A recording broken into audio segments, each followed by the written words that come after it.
کا احترام سیکھتا ہے، اپنے رب کی عبادت کا سلیقہ سیکھتا ہے۔ اللہ تعالیٰ نے کہا کیا عالم اور جاہل برابر ہو جائیں گے؟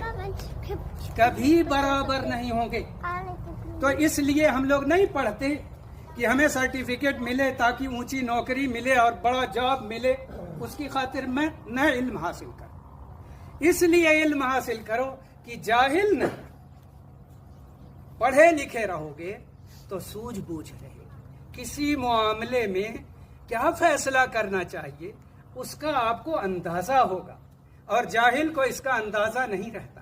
وہ تو فتوے دینا شروع کر دیتا ہے بغیر علم کے، اور لوگوں کو اپنے حکم پر چلانے کے لیے آرڈر دیتا، حالانکہ یہ وہ عمل ہے کہ اللہ کی برابری کرنا ہے جو کفر اور شرک ہے، اور اللہ اسے معاف نہیں کرے گا۔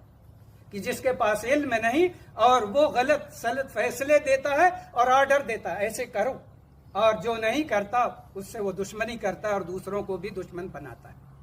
اس لیے علم بہت ضروری ہے، لیکن ہمیشہ نیت درست رہنی چاہیے، اور یہ بات یاد رہے کہ جو علم دین حاصل کرے صرف اس لیے تاکہ وہ دنیا حاصل کرے گا، دنیا حاصل کرنا اس کا مقصد ہو، تو وہ جنت کی خوشبو بھی نہیں پائے گا۔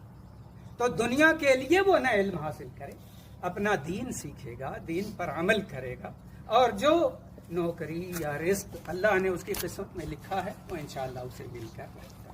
اللہ ہم سب کو دین کی سمجھ عطا کرے اور توحید و سنت پر عمل کرنے کی توفیق۔ آمین۔ وصلی اللہ وسلم علی نبینا محمد وعلی آلہ وصحبہ۔